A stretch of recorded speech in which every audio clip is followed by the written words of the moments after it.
بھی اللہ تبارک و تعالیٰ اپنی قدرت کاملہ کو بتانے کے لیے آنے واحد میں اس طرح نکال دیتا ہے جیسے کہ مسکے سے بال کو نکال دیتے ہیں۔ ابھی آپ نے جو مصرع سنا کہ موعود آپ آئے تو نقشے بدل گئے،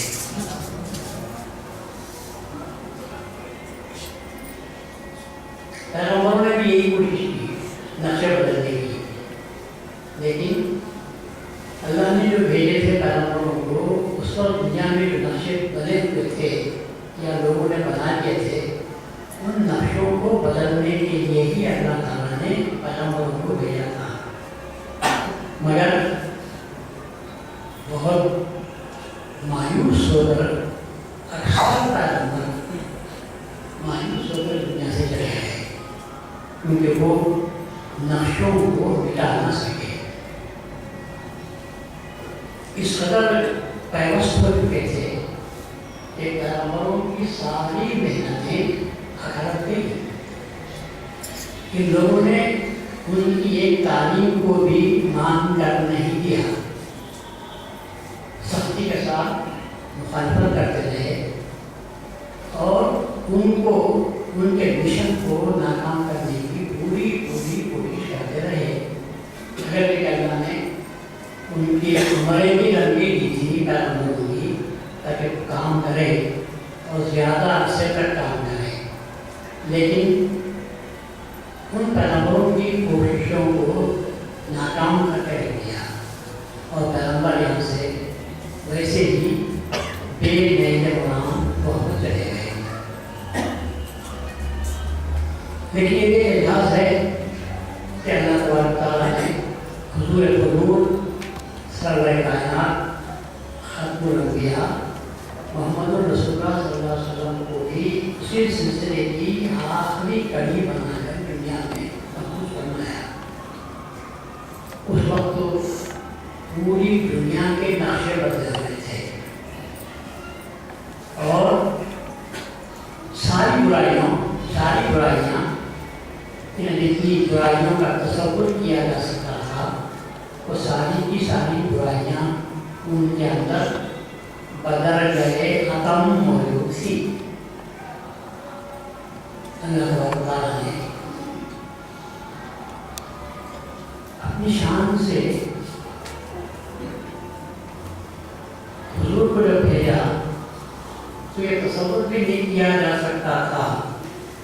کہ صرف مکے کے لوگوں میں آپ انقلاب برپا کریں گے، لیکن شان خدا بندی